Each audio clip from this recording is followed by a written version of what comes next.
Mari siapkan hati jemaat Tuhan, karena kita akan diberkati oleh kebenaran firman Tuhan yang luar biasa. Kita tundukkan kepala kita satu dalam doa.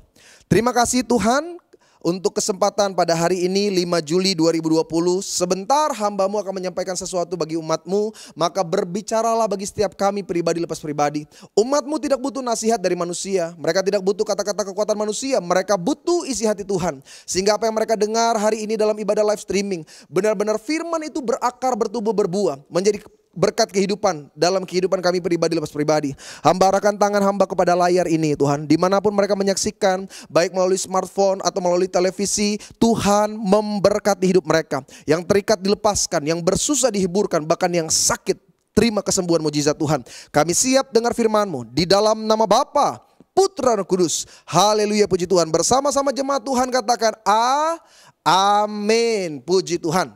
Mari siapkan Alkitab, karena kita akan melihat ada beberapa ayat yang akan menjadi referensi dari tema yang sudah saya siapkan. Ibadah jam 9 saya berbicara tentang berubah dan berbuah. Tapi untuk kali ini saya akan berbicara tentang bertumbuh menjadi sejati. Sama-sama jemaat Tuhan di tempat di mana engkau menyaksikan video ini, bertumbuh menjadi sejati. Markus pasal 4 ayat pertama sampai dengan ayat yang ke-9. 9 ayat ini tidak terlalu panjang. Saya mau ajak jemaat Tuhan, kalau muncul di layar saudara, baik yang melihat dari Instagram atau YouTube, kalau bisa baca-baca. Karena firman Tuhan harus diperkatakan. Markus 4, 1-9, perhatikan. Keseluruhan ayat ini adalah ucapan yang memberkati dari perkataan Yesus. Markus pasal 4 ayat pertama sampai dengan ayat yang ke-9 dikatakan begini. Pada suatu hari ketika Yesus mengajar di tepi danau, kembali orang banyak berkumpul mengelilingi dia. Maka naiklah ia ke dalam sebuah perahu, lalu duduk dan berbicara dari situ. Cara yang biasa dipakainya kalau ia mengajar ialah dengan menceritakan perumpamaan. Perhatikan, salah satu perumpamaan itu ialah sebagai berikut. Dengarlah, ada seorang petani yang akan menabur benih. Ketika ia menabur benih itu di ladangnya, ada sebagian jatuh di jalan, kemudian datanglah burung dan memakan benih itu. Sebagian jatuh di tanah yang berbatu-batu, yang tidak banyak tanahnya. Benih itu pun segera tumbuh, tetapi karena tanahnya tipis, perhatikan ayat yang ke-6, tetapi sesudah matahari terbit, layulah ia dan menjadi kering karena tidak berakar. Yang ke-7, sebagian lagi jatuh di antara semak duri yang tumbuh makin besar, tetapi terhimpit serta mendesak tanaman yang masih muda itu sehingga tidak dapat berbuah. Ayat 8, tetapi sebagian dari benih itu, ini yang luar biasa, jatuh di tanah yang subur. Sama-sama bilang sama saya, jatuh di tanah yang subur. Dan menghasilkan 30 kali lipat dari yang telah ditanam. Bahkan bukan cuma 30 kali lipat, Yesus katakan ada yang 60 kali, bahkan ada yang 100 kali lipat. Siapa bertelinga, hendaklah ia mendengarkan. Satu kali saya ingat saudara, ada seorang hamba Tuhan. Jadi waktu saya masih jadi jemaat, hamba Tuhan ini menyampaikan sebuah tema tentang kesejatian dalam kekristenan. Dan dia angkat ilustrasi ini, dan saya mau cerita bagi saudara. Kalau saudara melakukan perjalanan dari Pulau Jawa ke Bali, nah ada satu daerah di Jawa Timur.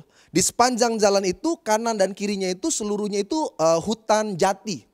Iya, saudara yang pernah melakukan perjalanan darat ngerti maksud saya. Jadi seluruh daerah itu tuh jati, dan itu jati yang memang ditanam untuk nanti dipanen. Nah kalau saudara tanya sama para pengusaha kayu jati itu, Pak gimana sih cara memanen jati? Jati yang baik itu hanya boleh dipanen secepat-cepatnya, sesingkat-singkatnya setelah 5 tahun ditanam. Bayangin itu paling cepat itu 5 tahun. Semakin lama semakin baguslah kualitas kayunya. Jadi kalau mau paling cepat itu kalau bahasa saya itu prematur 5 tahun. Dan kondisi untuk menanam kayu jati itu nggak boleh sembarangan. Jadi biasanya mereka akan bilang begini, kita harus cari daerah di mana iklimnya itu curah hujannya nggak terlalu tinggi.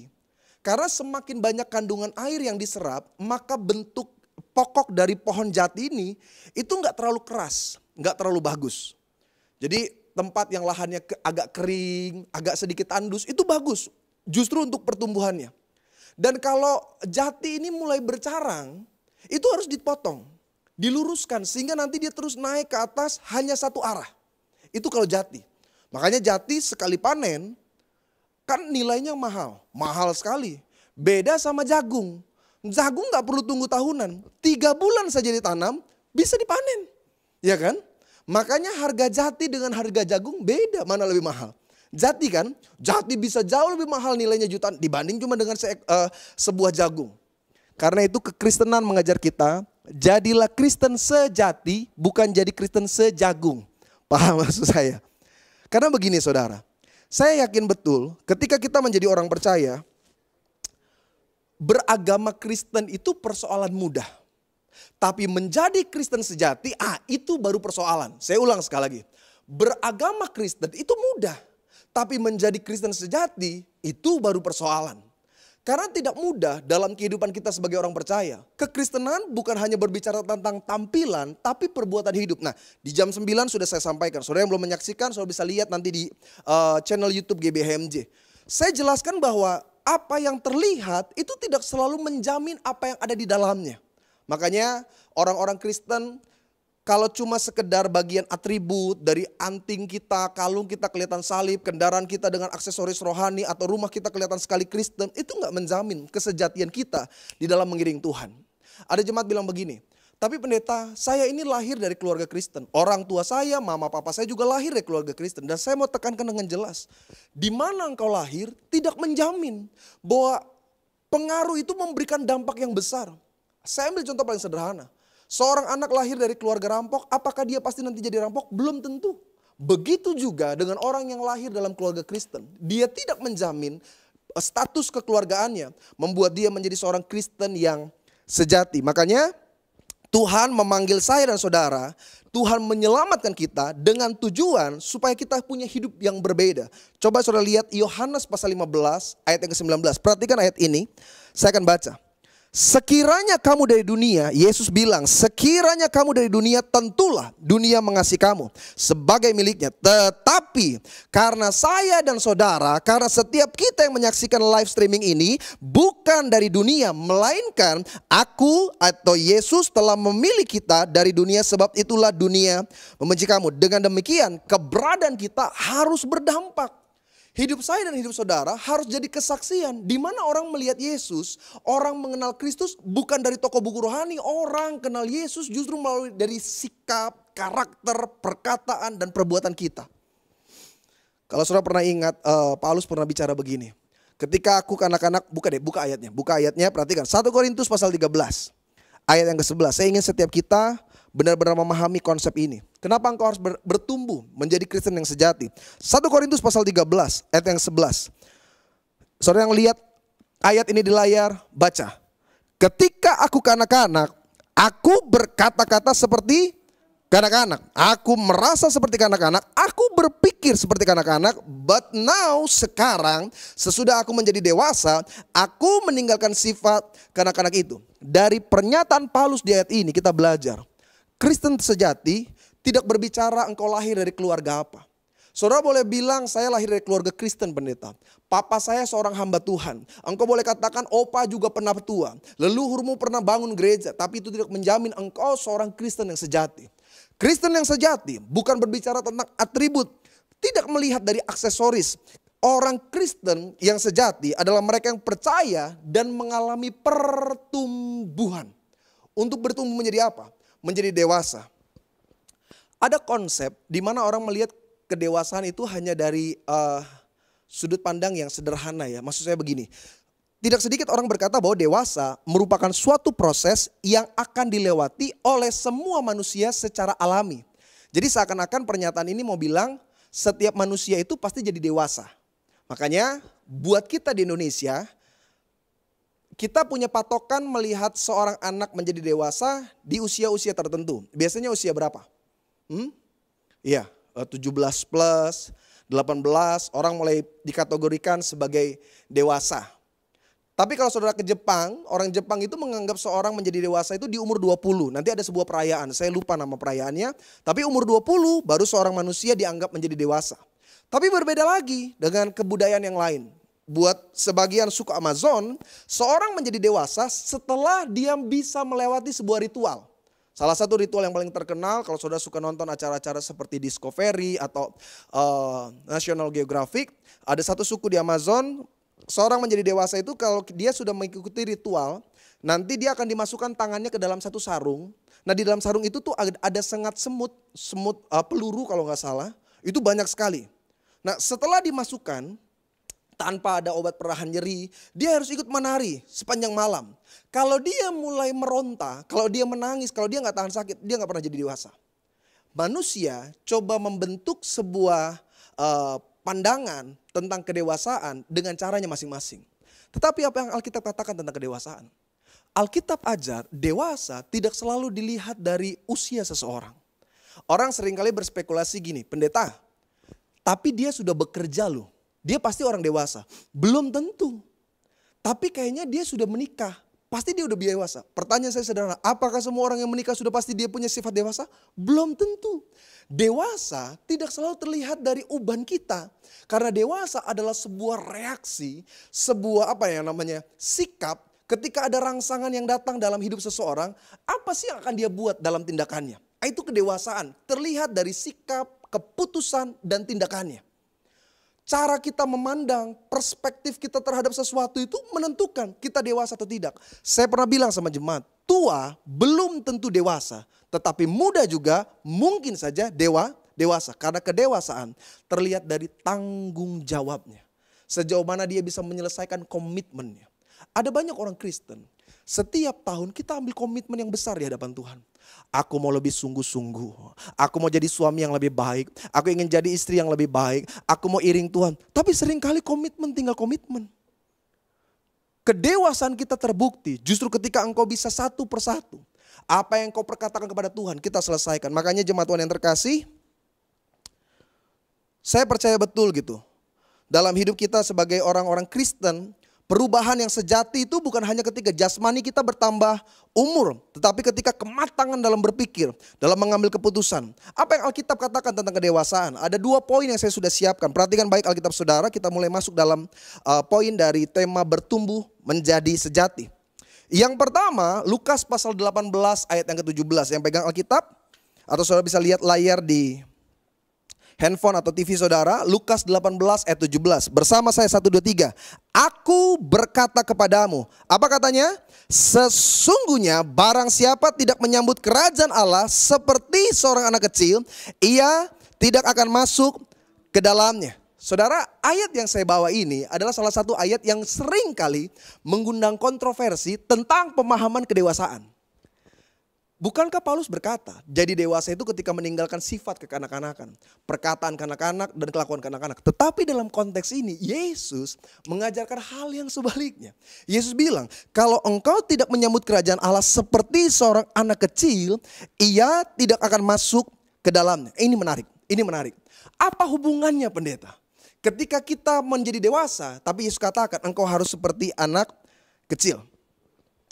Salah satu hukum yang terutama dan tertua yang ada di dalam Alkitab adalah hukum kasihilah Tuhan Allahmu dengan segenap hati, jiwa, dan akal budi. Buka Alkitab. Matius 22 ayat 35 sampai 38. Perhatikan. Beberapa ayat ini akan menjadi jelas. Dan seorang dari mereka, seorang ahli Taurat bertanya untuk mencobai dia, maksudnya Yesus. Dia bertanya, "Guru, hukum manakah yang terutama dalam hukum Taurat?" Jawab Yesus kepadanya, perhatikan. Saudara yang pegang Alkitab atau lihat di layar katakan, "Kasihlah Tuhan Allahmu dengan apa? Segenap hati dan dengan segenap jiwa dan dengan segenap akal budimu." Itulah hukum yang terutama dan yang pertama. Secara sederhana, ketika saya menafsirkan ayat ini, mencintai Tuhan itu ada titik levelnya. Level 1, level 2, dan level 3. Level 1 adalah mencintai Tuhan dengan hati. Setiap orang Kristen bisa mencintai Tuhan dengan hatinya. Bahkan seorang pemabuk, ketika dia tahu nama Tuhannya dihina, dia bisa marah. Dia bisa bela mati-matian tuh. Saya dulu waktu sekolah saya punya teman. Saya berharap dia menyaksikan video live streaming ini. Saya ingat betul, dia seorang yang secara pribadi tuh agak nakal gitu. Dia malas belajar, seorang yang senang berantem. Jadi dia sering berantem sama satu angkatan atau dia berantem sama kakak kelas yang senior. Dia bukan seorang yang seperti murid-murid yang lain. Pokoknya berandak lah kalau orang bilang. Tetapi saya pernah lihat satu kejadian. Ketika ada orang lain menjadikan keagamaan dia, mempermainkan nama Yesus menjadi bercanda, marah betul, marah betul. Padahal sikap dan perbuatan kesehariannya gak menunjukkan dia orang yang taat. Tapi waktu dia dengar nama Yesus dipermainkan, marah. Terus saya sempat tanya sama dia selesai dia berantem. Saya bilang, kok lu bisa semarah itu? Dia bilang begini, saya tuh cinta Yesus ya. Saya cinta betul sama Yesus. Setiap orang bisa mencintai Yesus di level 1 dengan hatinya. Tetapi ada level 2, bukan cuma dengan hatinya, tetapi dengan jiwa. Di level ini orang bukan cuma mengakui Yesus sebagai Tuhan dan Juru Selamat, tetapi mereka mulai mengabdikan dirinya. Iya, orang mulai mengambil keputusan dalam pelayanan, mengambil bagian dalam sebuah ibadah, keputusan untuk ambil sekolah teologi, menjadi hamba Tuhan, menginjil, itu mulai dia kasih Tuhan bukan dengan dari hatinya lagi, tapi dari jiwanya. Tapi ada level paling tinggi, kasihilah Tuhan Allah dengan segenap akal budimu. Apa maksudnya pendeta? Pak, Bu, dalam kekristenan, semua doa kita berkata Tuhan sertai, jagai, dan lindungi. But sometimes, terkadang Tuhan izinkan air mata menetes dalam hidup kita sebagai orang Kristen. Hal-hal yang menyakitkan, hal-hal yang mengecewakan. Seringkali Tuhan seakan-akan menaruh kita di tempat yang kering dan tandus. Dan di level inilah ada kalanya logika kita nggak sampai. Makanya nggak sedikit orang bilang begini, pendeta, kalau Tuhan itu baik, kenapa Tuhan izinkan saya disakiti? Sebagian kita pernah berkata, kalau Tuhan itu dekat dengan kita, kenapa Tuhan gak langsung jawab doa-doa saya pendeta? Kalau Tuhan itu maha kasih, kenapa saya tetap kekurangan? Kalau Tuhan itu mampu memberikan mujizat, kenapa anak saya gak sembuh-sembuh? Di titik inilah logikamu dipertanyakan. Engkau tetap mencintai Tuhan atau engkau melihat kenyataan dan saya gak make sense untuk cinta Tuhan. Salah satu titik berat, kenapa orang gak bisa mencintai Tuhan? Karena logikanya mulai berkata, nggak seperti itu. Disinilah letak perbedaannya. Karena itu poin yang pertama saya katakan, bagaimana kita bisa menjadi orang Kristen yang lebih sejati. Yang pertama, ketika kita mempercayai Tuhan dengan sepenuh hidup kita. Saya nggak bilang sepenuh hati lagi, sepenuh hidup kita. Sama seperti anak kecil. Apa bedanya orang dewasa dengan anak kecil? Salah satu perbedaannya adalah dalam mempercayai. Kita masuk pembelajaran. Orang dewasa, dia butuh paham, dia butuh mengerti, dia butuh mencerna, dia butuh melihat untuk mempercayai sesuatu. Tetapi anak kecil, dia bahkan gak butuh satu pemahaman yang sempurna untuk dia percaya sesuatu. Sampai sini ngerti gak? Bingung. Makanya sebelum ikut live streaming sarapan dulu supaya paham maksudnya. Saya ambil contoh lah, udah contoh yang sederhana lah. Saudara pernah gak kasih penjelasan keberadaan Sinterklas sama orang dewasa dan anak kecil, beda gak? Beda. Anak kecil tuh gak butuh sebuah pembuktian secara khusus. Dia denger cerita aja sekali, percaya. Beda sama kita orang dewasa. Kita cerita tentang Sinterklas, membagikan mainan kepada anak-anak baik dalam satu malam, masuk ke dalam cerobong. Orang dewasa akan mulai berlogika. Gimana? Gemuk, pakai baju merah, naik kereta, ditarik sama kuda atau rusa? Rusa. Terus terbang. Semalaman dia bisa kasih mainan. Masuk ke mana? Cerobong asap. Kita sulit percaya.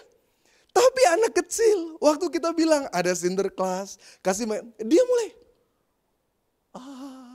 Orang tuanya bilang, siapin Sinterklas suka susu sama cookies sama kue, siapin, harus tidur. Jadi anaknya nurut dia. Karena saya juga salah satu korbannya. Saya dulu percaya betul. Saya tanya sama mama saya, "Ma, kita kan gak punya cerobong asap, dari mana dia masuk?" Mama saya bilang apa? Dari celah-celah pintu. Dan saya yakin betul, sepanjang malam saya memikirkan, oh dia tuh hebat ya. Dia masuk ke celah-celah pintu. Waktu saya kecil, sampai akhirnya saya tumbuh besar dengan berlogika, saya mulai bilang, penipu mama saya. Tapi betul, anak kecil tuh gak butuh yang sempurna dalam pemahaman untuk dia percaya. Nih, saudara yang punya anak kecil, paham maksud saya. Sering kali untuk membuat anak kita tenang, kita bilang gini, jangan menangis, lihat itu, bapak polisi. Dia mau tangkap anak-anak kecil. Saya mau tanya sama yang udah dewasa, Pak, Bapak pernah pakai cara itu waktu menenangkan istri Bapak menangis? Pernah? Waktu istri lagi nangis gitu, terus Bapak bilang, mama diem. Itu Bapak polisi itu. Hati-hati loh mah, dia tangkap orang-orang menangis. Lalu istri Bapak, gak mau Papa, ada gak? Gak ada. Ada juga istri bilang, udah gila kamu pas sekarang. Karena orang dewasa, dia bisa mempercayai sesuatu saat dia paham, saat itu make sense dalam pikirannya. Tapi beda dengan anak kecil. Anak kecil baru cerita gitu, dia bahkan seringkali gak perlu lihat polisinya bener nyata. Dia percaya, dia berhenti nangis. Pernah dengar istilah ini gak? Ayo kalau makan, abisin. Kalau enggak nasinya nangis. Saya mau tanya, ada gak fakta nasi menangis? Tidak ada. Tapi anak-anak kecil percaya. Salah satunya saya. Saya itu sampai SD itu masih percaya kalau nasi gak habis, nangis dia. Tapi pernah gak saudara rapat makan sama pemimpin? Sebelum rapat kan makan siang dulu. Kita lihat atasan kita makan gak habis. Terus kita bilang, bos maaf dengan segala hormat. Tolong dihabiskan, takutnya nasinya menangis. Ada dipecat, ada juga saudara ngasih tahu begitu. Tapi kan ini maksud yang sederhana sekali. Kenapa? Ada banyak orang Kristen gak pernah lihat hal yang mujizat besar terjadi. Persoalannya bukan karena Tuhan gak sanggup, tapi karena logikamu membentengi kuasa Tuhan terjadi dalam hidup saudara. Makanya ada banyak orang Kristen seringkali mendengar kesaksian, dia cuma bilang, kenapa yang gak terjadi sama saya? Karena engkau memahami Tuhan hanya berdasarkan pikiran manusia yang terbatas. Salah satu contoh paling sederhana lah. Kenapa banyak orang sulit menerima Yesus sebagai Tuhan dan Juru Selamat? Karena mereka mulai pikir pakai logika dan mulai berpendapat begini. Masa Tuhan jadi manusia? Saya tekankan ya, setiap engkau yang mendengar video ini saya tekankan. Orang Kristen tidak pernah mempercayai manusia menjadi Tuhan. Jangankan manusia jadi Tuhan, manusia jadi Superman aja cuma ada di TV, apalagi manusia jadi Tuhan. Yang kita percaya Tuhan menjadi manusia, itu konsep yang berbeda. Kita percaya Tuhan menjadi manusia. Kalau ada orang debat sama saya masalah keilahian Yesus, jawaban saya sederhana aja. Saya mau tanya sama engkau, Tuhan maha kuasa gak? Yes, God Almighty. Ada gak yang mustahil bagi Tuhan? Tidak ada satupun. Saya tanya, Tuhan sanggup gak merubah dirinya? Sanggup. Jadi gunung bisa gak? Bisa. Jadi binatang bisa gak? Jadi gajah? Jadi singa bisa gak singa? Kucing. Jadi bisa gak Tuhan jadi kucing? Kenapa Tuhan bisa? Karena tidak ada yang mustahil. Nah kalau Tuhan jadi binatang saja tidak ada masalah, lalu apa keberatannya Tuhan jadi manusia? Semuanya kita gak bisa sulit percaya karena kita pakai logika. Saya punya teman, saya ambil satu kelas namanya Kingdom Training. Kingdom Training itu kita belajar secara singkat, bukan sekolah teologi. Jadi kita ada banyak pemahaman di sesi-sesi terpisah. Ada satu mahasiswa, itu teman saya, seorang yang sangat cerdas. Saya sangat akui, dia memahami bahasa Ibrani Yunani dengan sangat baik. Jadi kalau kita udah presentasi, lalu debat sama dia, secara mental udah jiper duluan. Karena dia cerdas. Tapi tahu gak saudara, satu fakta yang cukup menarik. Dia gak percaya Yesus itu Tuhan dan Juru Selamat. Dia Kristen. Dia berdoa dan bergereja. Tapi dia gak pernah percaya Yesus adalah Tuhan dan Juru Selamat. Kenapa? Karena dia memahami Tuhan secara logika. Kenapa ada banyak orang gak pernah lihat mujizat? Karena kita terlalu banyak tanya, apa yang harus dilakukan? Andai saja wanita di Sarfat mempertanyakan mujizat Tuhan, gak pernah terjadi mujizat itu dalam hidupnya. Orang Nabi gak pernah ketemu, bilang sediakan minum bagiku. Gak berapa lama lagi Nabi berkata, buatkanlah makan bagiku. Ini janda Sarfat sudah menjelaskan, Nabi, kalau saya kasih makan sama you, ini nanti kami makan apa? Saya gak kasih makan sama Nabi saja, kami makan saya dengan anak. Kami mati kok, apalagi kasih sama Nabi. Nabi bilang apa? Tuhan berkata, minyak dan tepungmu tidak akan habis. Saya mau tanya, ada gak ini janda adu argumen sama Nabi? Ada gak janda ini mempertanyakan secara logika, bagaimana mungkin di tengah kekeringan dan kelaparan minyak dan tepung kita tidak? No, dia just do it, lakukan apa yang Tuhan perintahkan. Dan apa yang terjadi? Mujizat terjadi.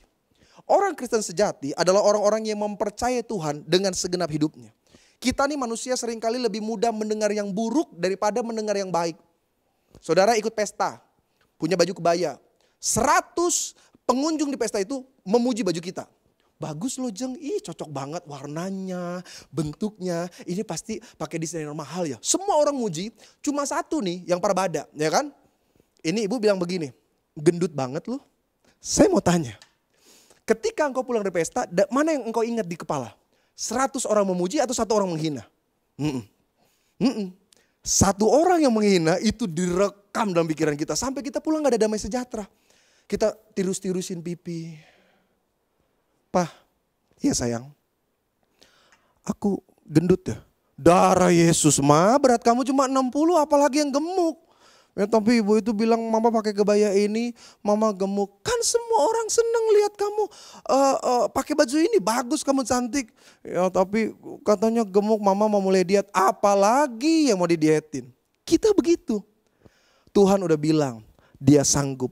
Yang sakit disembuhkan, yang terikat dilepaskan, yang bersusah dihiburkan, yang lemah dikuatkan. Apalagi yang kurang saudara. Tapi yang lebih banyak kita ingat perkataan manusia. Kamu tuh bukan siapa-siapa. Kamu gak mungkin sukses. Kamu anak sial. Sakitmu gak mungkin sembuh. Kamu gak bisa berhasil. Model kayak kamu gak akan pernah menikah. Kamu itu bodoh.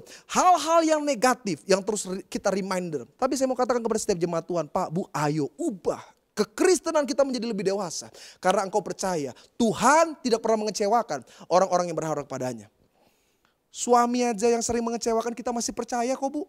Kenapa kita sulit percaya sama Yesus yang bahkan tidak pernah mengecewakan kita? Karena kita dibatasi oleh pemahaman kita sebagai manusia. Karena itu bagaimana kita bertumbuh menjadi Kristen yang lebih sejati. Kita lebih dewasa ketika mempercayai Tuhan dengan segenap hidup kita. Bukan cuma segenap hati, tapi segenap hidup kita. Kasihlah Tuhan dengan segenap hati, jiwa, dan akal budi. Yang kedua, ini yang terakhir. Perhatikan baik Alkitab saudara. Mazmur 55 ayat yang ke-23. Saya mau ajak jemaat Tuhan, jika engkau melihat ayat ini di layar saudara, baca. 1, 2, ya ini ayat yang bagus. Ini ayat yang memberkati kita di tanggal 5 Juli 2020. Serahkanlah khawatirmu kepada siapa? Sama-sama bilang sama saya, kepada Yesus. Maka ia akan memelihara engkau. Bilang, saya dipelihara Tuhan. Sekali lagi dengan iman, saya dipelihara Tuhan. Tidak untuk selama-lamanya dibiarkannya orang benar itu goyah. Amin. Kesaksian yang luar biasa selalu menunjukkan bagaimana pemeliharaan Allah yang sempurna. Iya kan? Saudara ngerti maksud saya. Kita dengar kesaksian orang yang maaf ya, sulit untuk dapat keturunan. Setelah sekian tahun, mujizat terjadi. Itu kan bentuk pemeliharaan. Orang usaha sudah gagal, bukan cuma gagal, sudah bangkrut. Hutangnya kayaknya gak mungkin tertutupi. Tiba-tiba dia bersaksi, Tuhan tutup semuanya, Tuhan angkat dan Tuhan pulihkan bahkan lebih berlimpah. Itu kan gambaran dari pemeliharaan Tuhan. Kita dengar kesaksian anaknya tadinya maaf ya sudah narkoba. Seakan-akan udah gak ada harapan. Tiba-tiba ketika ada pertobatan, Tuhan ubah masa depannya, hari ini jadi orang sukses. Itu kan gambaran pemeliharaan Tuhan. Yang kedua, apa sih bukti bahwa kita orang-orang yang bertumbuh menjadi Kristen yang sejati? Ketika kita menyadari pemeliharaan Allah sempurna. Sama-sama bilang sama saya, pemeliharaan Allah sempurna bagi saya.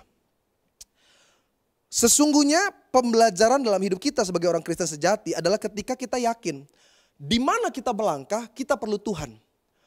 Kemampuan, kelebihan kita terbatas.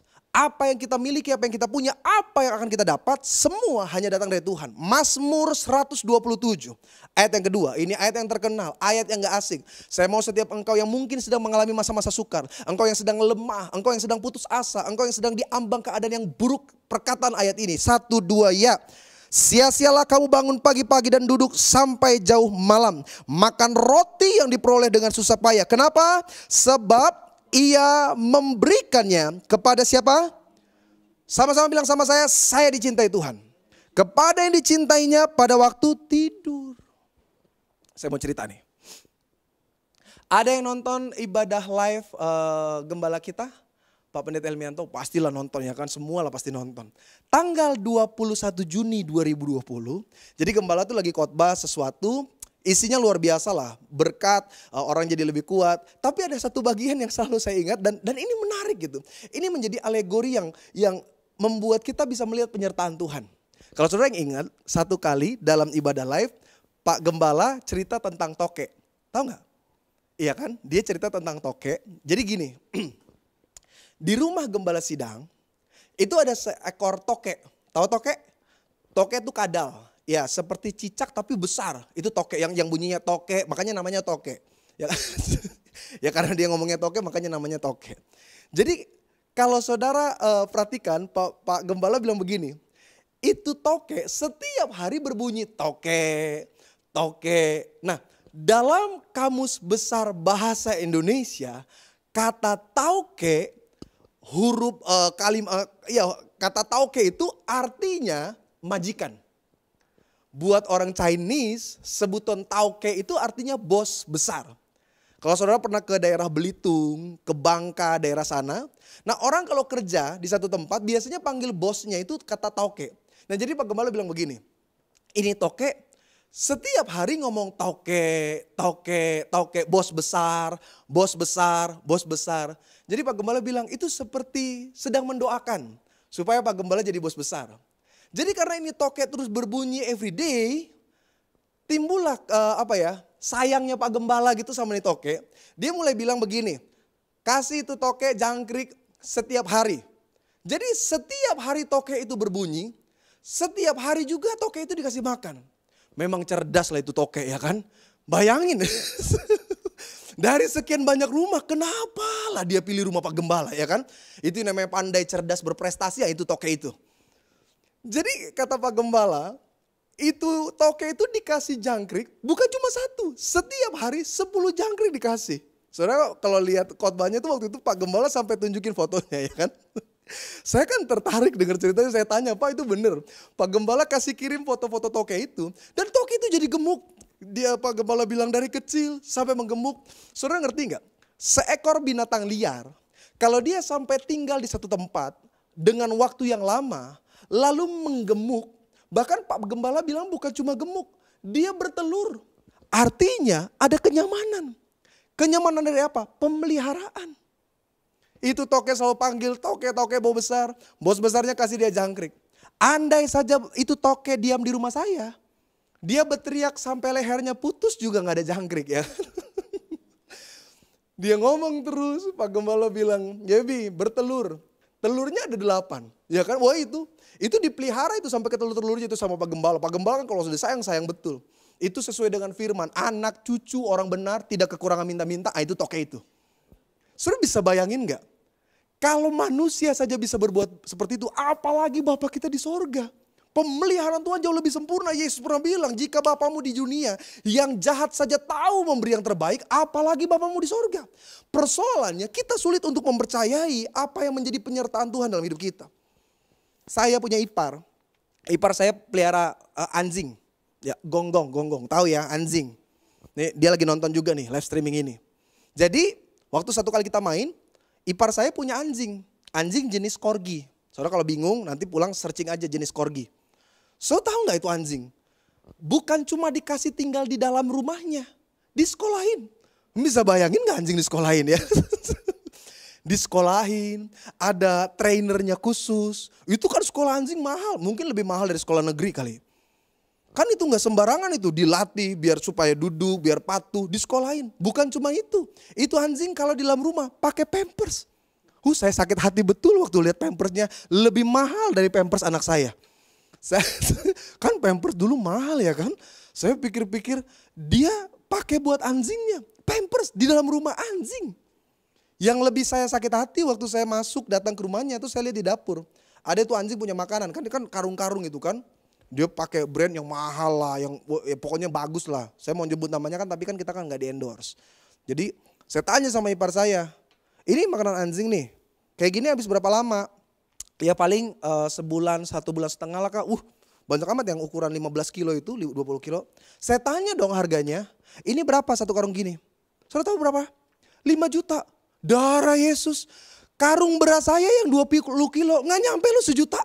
ini anjing. Ini anjing 5 kilo cuma untuk 1,5 bulan paling lama.